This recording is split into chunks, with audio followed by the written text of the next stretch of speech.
Hey there, monkeys.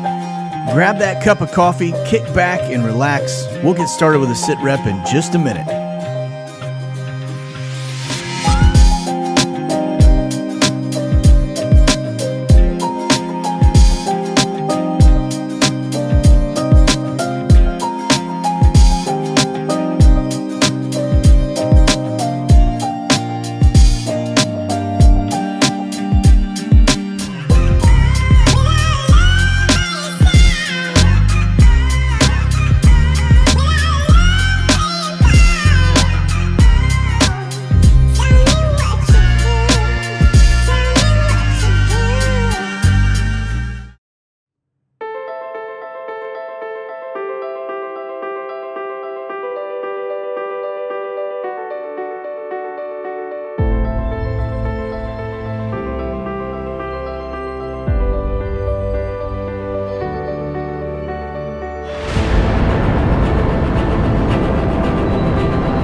Introducing the official Werx coffee in 3 bold flavors.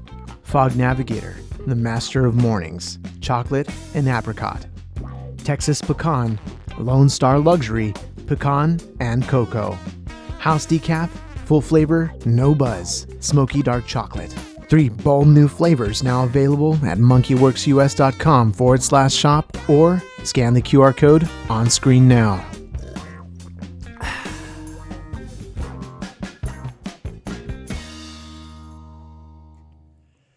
All right, hey folks, Milspec Ops Monkey here. It's going to be your SITREP. It's 11/22/2023, and woof, what a crazy, crazy world we live in. We're going to talk a little bit about the economy. We're going to talk about some of the war stuff that's going on, and Israel, of course, as always. Something to think about. If you were to take, say, 1,000 red ants and 1,000 black ants, and you were to place them in a jar, they get along just fine. But if you were to shake that jar, all of a sudden, the red ants think the black ants are the enemy and vice versa. And so they will fight to their death at that point. But here's the reality is you stop and think about, well, who's shaking the jar, right? That is what we have to keep our eyes set on, is because the shaking of the jar is really where all of this is getting stirred up. And we are constantly manipulated by the media to look in one direction or another direction. And the reality is, just like with Israel right now, who shook the jar, right? That's the question we ought to be asking. As we watch things start to unfold here domestically in the United States, who's shaking the jar? So, all right, well, let's do this. We're going to bounce on over to the mini board here. Now, I will tell you, I've got some different things we're looking at today in terms of the flight data, because the historical aspect was not available on Skyglass. There was an issue going on, and so I've had to kind of improvise. Not a big deal. It'll give us a chance to look at some things we don't normally look at in detail. And so, and again, it is Thanksgiving week, so it's going to be a little bit lighter than usual. So let's hop on over here to our mini. By the way, if you haven't joined us over on Patreon, we'd love to have you over there. And, I have talked about the fact that I get, shadow banned and put in a corner over on the tube. So, this is an amazing community. And if you're a member on YouTube, it's actually less expensive for you to do it over on Patreon. And if you go in at the same level, Patreon doesn't keep 35%. So anyway, let's get into the deets here. You can see we're sitting at around 159 aircraft up. I've already taken out the Tex-2s and the T-38s. If you're not familiar with those aircraft, the T-38 is what we call the lawn dart, right? It looks just like something you throw at a dartboard. And the Tex-2s are a little turboprop deal that they typically fly a lot of them. But today it's a little lighter. It's sitting at 25 Tex-2s, 14 T-38s. So it's not a lot.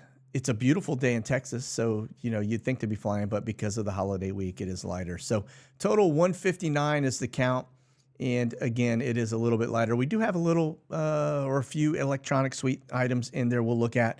Let's get over here to the watch list. As we start to just kind of peel the onion, we have a lot of survey flights up, this is the time of year you would expect it, because the leaves have fallen off the trees and they have, a better image return, I guess, with the LiDAR stuff. Now, we've got the Iron, which is that's an Intel bird over an Israeli Intel bird over the area. And then just a handful of other aircraft. Just notice we do see some things going on. C-17 movement activity from southern India up to northern India. I don't know if there's something happening over on that side of the world, but we do see things kind of stacking up there at that Pakistan border kind of side of the house. Now we get over to the United States, and again, survey flights. We do have some U.S. Customs and Border Patrol, which is what you want to see. Probably because we're heading in the holiday weekend, they're probably a little nervous about what's going on out there. But the name of the company I thought was interesting on that one. But those are survey flights. That one, the E-128, that's just taking engineers over to China Lake, and that's the Phoenix Air stuff. Then we get down to Florida. Again, surveys and U.S. Customs and Border Patrol really stacked up over Florida right now.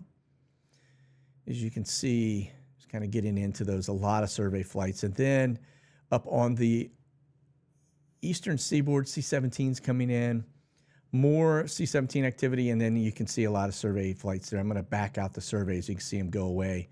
Again, very, very active and busy from surveys. And I still believe firmly that they're mapping a battlefield. All right. So again, that's going to be the United States. That's in terms of the watch list. Now let's look at the air refuelers that are up currently right now. It's not a super high number, maybe a little less than 20. Just notice where they're flying. We've got this down over Southern California. That's maybe a red flag stuff going on. Then you've got that down to the southern border, which I think is a pretty good indicator. We hear rumors about, the Chinese or the Hezbollah or cartel down over the border doing things. That may be why that is there. Then, of course, over the eastern seaboard, that's where Flashbang is headed this weekend. We'll look at that as well. And then just the usual stuff out over their normal points, right? And we get over to Europe, and this is where it gets really interesting, is notice you don't see anything at all, which I know they're up. I can guarantee they're up, which is, it's good. If we're going into a war footing, that's what you want to see, honestly, because if I can see it, our enemy can see it, okay? All right, let's look at the cargo. Now, this is not the C-17 roll-up because I couldn't pull the history of it. What we do have here are going to be mainly a little mix, C-17s and some C-130s. So you've got short haul and long haul. Think of it that way. Notice you do have the one that looks to be, I'm trying to see if that broken trace went into Israel or if it stopped and maybe it landed in Cyprus. That is, I don't know. Not really sure. There's a little Italian C-17 there, or C-130, sorry, over the region. And then let's jump over here to the United States. Again, eastern seaboard, you see some short haul, some 3 ship of C-17s coming out of Texas, right? And then some short haul stuff there in the panhandle of Florida, as well as there looks like a multi-ship headed kind of southwest right there, all jumping in the same direction. And then the C-17s, of course, heading across the drink. All right. Now let's jump over here. Let's look at the electronic suite side of the house. This will be things like your E2s, E3 Sentry. You can see we've got one headed down towards Louisiana. Again, remember, that is an early warning system. It also works congestion for trainers, et cetera, right? AWACS it's a multifaceted electronic platform, so to speak. There's your little E2 over the DC area. Again, these things that's a Navy variant of AWACS, just a smaller platform. All right. And then you get down, notice one coming out of Italy coming out of France, across Italy, headed towards what looks to be Israel, but that's the French E2. right? That's going to be electronic sleet. Now, let's look at the H60s. Again, 6 to 8 is kind of the average norm. We are a little bit higher than that, around 22, I believe, is the number. But, most of this is going to be Customs Border Patrol. That's going to be probably training in the Panhandle area. And then we get up a little further north. Just noticed stuff that's headed. Looks like it's quite busy up in kind of Minnesota, Wisconsin area. And then you get over to the East Coast around D.C. You expect to see that as well, right? Okay. Well, that is going to do it for that aspect of it. Now, let's get into the news cycle. What do we have going on out there? It looks like Flashbang doesn't have anything on his calendar for Wednesday the 22nd. So we will move on from that aspect. He is going to be on the move, heading up to Nantucket. And if he's actually, wait, let me back up. He may already be in Nantucket. So, no, actually, you know what? Looks like he's still at the White House there. So he hasn't moved there yet. On Wednesday, okay, wait, no, he has him right here. So he's headed to somebody else's residence in Nantucket. Okay. All right. So just kind of give you a out-of-town pool call coming up. All right, here we go. Israel and Hamas agree to a 4-day truce with 50 hostages to be released. Now, I do find this interesting. This is because people are meddling in the stuff that's going on over there in Israel. But if we break it down, you get down a little deeper into the article. This, I don't know if this will happen or not, and this probably will kick off or turn off the truce. But it says Hamas released a statement welcoming humanitarian truce, which it said would also see 150 Palestinians released from Israeli jails. That would be stupid for them to do that, honestly. But let's see what happens. Again, anytime there's a truce, Israel typically will adhere to the truce, and then either Hamas or Hezbollah will just light them up. So we'll watch it closely and see what happens here, okay? All right. Mysterious military flights between Israel and Lebanon observed, and this is a report. Now, according to this article, what's been going on is they've been landing in Beirut, but they're bringing off a lot of electronic type of equipment, things that are going to be jammers, locking up Hezbollah's ability to communicate.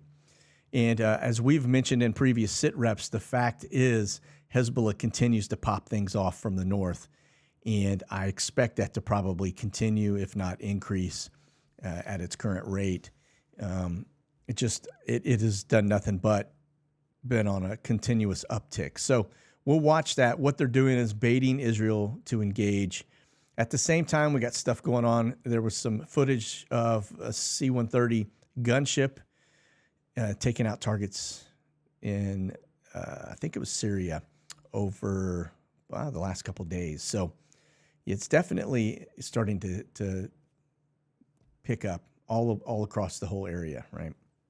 Okay, so let's talk economy for a minute as we get out of the wars and rumors of war aspect. So layoffs and bankruptcies pile up in logistics amid a shocking downturn. Now, I'm just going to screen roll through some of this because this company that has basically captured the data and produced the data has predicted pretty well based on the metrics a lot of the things that have happened. Now, keep in mind, too, that when it comes to the freight side of the house in terms of freight forwarders and short haul, long haul, whatever it may be, they are having a hard time finding truck drivers. In fact, it's a major, major issue for them because the younger generations have no desire to drive a truck. And so if this goes away or it continues to do what it's doing, you could find a very bad situation here in the United States because that is how we get most of our stuff, most of our products. And there's a lot of things that move on rail too, but the trucking side of the house is pretty bad. So check this out. This is November 6th, bankruptcies and shutdowns. And I'm just scrolling through because it is not just small companies. Some of these are pretty large companies. And I mean, yellow is, everybody knows yellow trucks, right? So to see them actually file for bankruptcy and 30,000 employees out of work, that's pretty bad. Let's see, as we go on down, notice this one here, FreightWaves reported that Western Global Airlines, which operates chartered cargo jets from U.S. military and other customers, filed Chapter 11 in August. Now, keep in mind, this is one of the charters that we track heavily. All around the world, 747 movements, moving a ton of artillery. So it's not from a lack of business, at least not from that aspect in terms of their aircraft fleet. But that is not good, especially given the war footing that we're on. These guys should be making money hand over fist, and they're not. That's pretty bad. We also have seen Swift Air having the same issues. And they are also a heavy-duty charter supplier to the DoD. Okay, again, you just kind of go through it. There are big names in here, like, I mean, for example, FedEx, right? They're in this mix. So you go on down, you can just see this is just from the bankruptcy side of the house. Now look at the layoff side, and then you can see them again. Look at this from November as we go down the list into September, into August. And some of these, look at this, Union Pacific. I mean, it's rail. So FedEx, right? The thing that is nuts, though, when you really think about this, is that this is a time of year when logistics are usually making all their money. So when you start to see the bigger companies like UPS and FedEx and Yellow and all of these other companies laying people off this time of year, that is a very bad sign, because this should be the busiest time of year, especially for FedEx and those guys. All right. But notice, I mean, cargo airlines, right? Laying off dozens of workers. Pretty crazy. DHL Supply Chain and GXO Logistics laid off 80 workers in Texas. Now, this one thing I will tell you, the FedEx was here in Texas. The DHL stuff here in Texas. A lot of stuff here in Texas, which is usually a very booming economy. So, again, sign of the times. But you could see all the layoffs and bankruptcies. Not good, folks. Not good. Bidenomics is definitely not working right. All right, here we go. Best Buy issues a warning ahead of Black Friday. Consumer demand unpredictable and inconsistent. Now, we have seen this over and over again as well. There's just everything's sporadic. You're hearing companies like Chase coming out and saying, oh, hey, wait a minute. We don't think there's going to be a recession. It's booming. And then all of a sudden, 2 weeks later, they come out and say just the opposite. And then 2 weeks later, they say just the opposite. So they're back and forth. Everybody is flip-flopping because of the uncertainty, which is really, really strange. So we'll continue to watch this, but not a good indicator. Now, we get over to the NOTAM side of the house. Again, this is where flashbang is headed up here into Nantucket. Looks like it's pretty sloppy and wet up the East Coast. So if you're traveling today, you're probably going to get delayed. And oh, by the way, you may just get stuck. Okay. So I would also not be surprised to see some type of a cyber attack against the airlines that will just jam them up. Right. But this is, again, this is where flashbang is heading. You can see there are a lot of mill ops and exercises going on. The red boxes are active, and well, some of these are just kind of ongoing, like this one here in the center, been there forever and a day. This off of this area we've been watching closely. Again, I didn't have any historical data to pull for you today for that, but it is still a watch area for us. Again, more slop if you're headed across the drink. And look at this giant mess of turbulent nastiness headed into Europe. You can see Sweden is covered up. Looks like Sweden's got a big box going on here. Mill exercise. So that is running till the 23rd. So that'll run till tomorrow. And then we get down into Europe, and it's just a complete mess. Look at all of the boxes.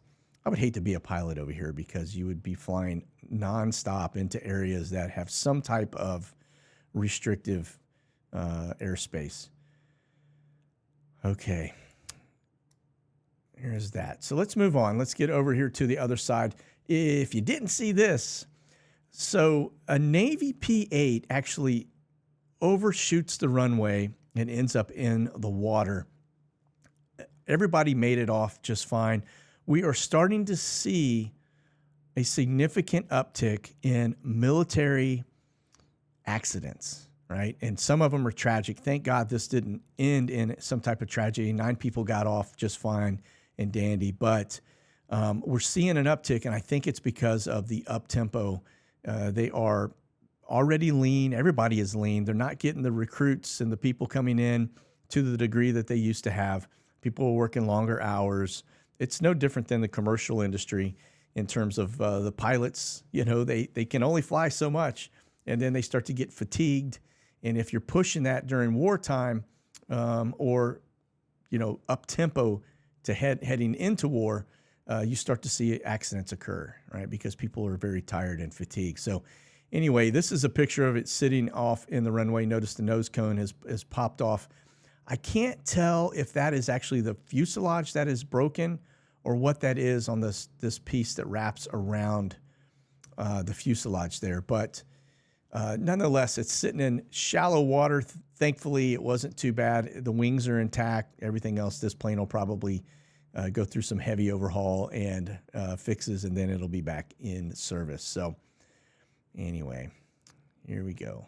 It was actually tied to the Skinny Dragons, VP4 Patrol Squadron out of Hawaii, and that's where this occurred on Monday. So, all right, moving on. Upgraded F-35s fly with a partial software fix, as the DoD is basically, they are not happy. I will just say that. We've read about this in the past, and they started to withhold money because, keep in mind, this is a flying supercomputer. It is super duper advanced, and just like the F-22, and an amazing aircraft. But it's when you start to have the software issues or the delays in software upgrades, then it starts to impact the aircraft itself because a lot of the stuff is outdated. These things come online very quickly. Tech Refresh 3 or TR3 is the name of the software that has the newest upgrades.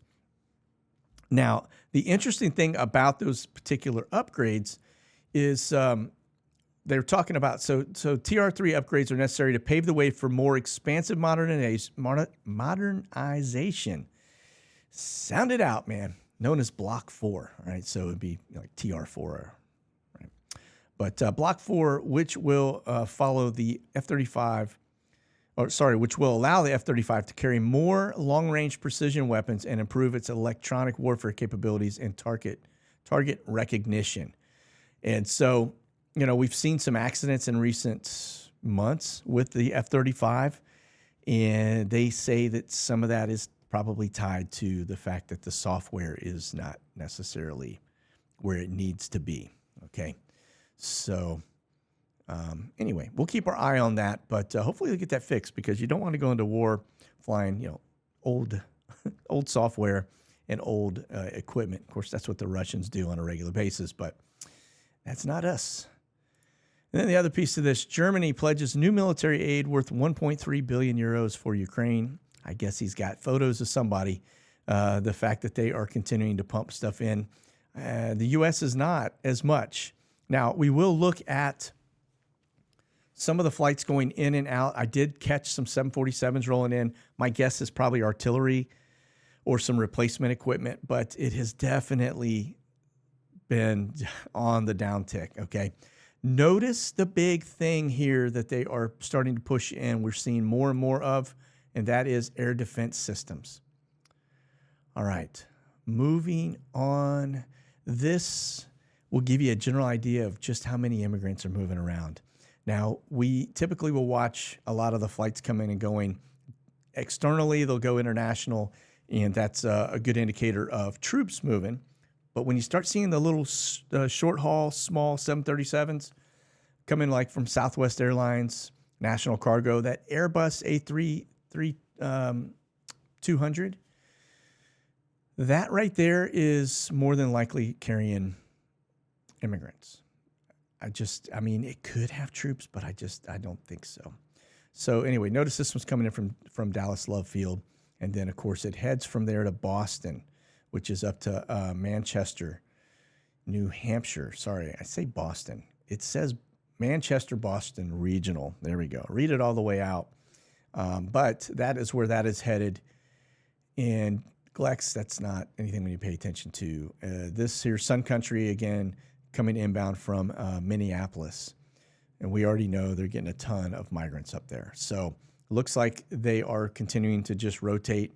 As the new ones come in, these folks get rehomed and sent to other places within our country. Most of them finding age males. All right, over to Dover. So this 747 and another 747, two of them, National Cargo and Atlas Air. All right, and then that right there, that is Coletta Charters headed up to Willow Run. Or sorry, coming in from Willow Run. Inbound, outbound. Yeah. All right. And then here, check this out, RZE Poland. That looks like that's where it's headed to. One of the 747-800s. So that could be out of Dover. Could be anything. Could be the artillery. I'm sure they're running out or running short on it. So, and again, you can see the ones coming in, 747s into Dover from Miami, JFK. And then this one coming in, or actually leaving, and that's the little small Coletta. But look at the number of those, right? Quite busy. All right, over to Ramstein. Just got one Camber Flight 777 outbound, currently in the air right there. This one arrived from Baltimore, Washington, and it looks to be headed. Let's just go look at the map. Where is it headed? Yeah, it looks to be headed down into probably the Middle East. All right. And then, of course, you've got some base commander stuff in there. Reach, C-130, C-17 more than likely. And then that one's headed to Doha, 747. Probably moving some of that equipment. All right, there's RZE. This place is very, very light. Nothing really going in and out other than some. I mean, we do have, that's a Camber Flight inbound from Portsmouth. Go down a little further. That's a base commander in the region, German Air Force. But it is very light as always. That Camber Flight it's headed to Poznan, which is that's a big U.S. military location. All right. And then notice the Atlas Airs headed to Hong Kong from there. So they're empty. So whatever they brought in, they're dropping off, and then they're headed outbound. 3 Atlas Airs leaving that location headed to Hong Kong. All right. Moving on. This is going to be your Camber flights. You can see one headed across the drink from Dover to RZE. That's a 747-800. So that's a brand spanking new aircraft. Very nice.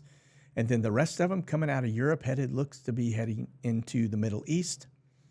And I'm showing 5 up, which is actually pretty busy. Notice most of those are 747s. Notice where they're heading down into the Middle East, it looks like, with the exception of this one headed to RZE. And then that one looks like coming out of Ramstein, 777. That's probably troops, just straight troops. Okay, and NCR, only one, Los Angeles to Guam. That's a long flight, 747. So let's see what they are up to. Don't know what's going on over on that side of the house other than we probably just have a residual force in play. I don't think we're going to be doing anything on 2 fronts, or 3 fronts for that matter. Middle East, Ukraine, nothing. At least not intentionally. It could, but... yeah. Anyway, let's get down here to, this is going to be the Brits now, and really just one coming out of the Middle East, looks to be headed homebound. And Western Global, Chapter 11 Western Global, coming out of Anchorage, Alaska. I started to say Alexandria, headed to LAX. That is probably bringing artillery from over here. Okay. And then this one looks to be going from Hano to Okinawa.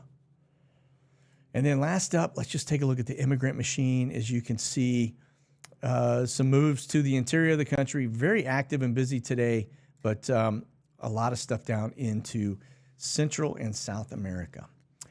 All right, well, listen, folks, that's going to do it for SITREP today. I hope you have a blessed and very nice Thanksgiving. Stay frosty, keep that powder dry. We'll talk soon. God bless. Monkey out. Thanks for watching, folks. You can check out the latest gear and products by selecting the QR code on your screen now or go to monkeyworksus.com.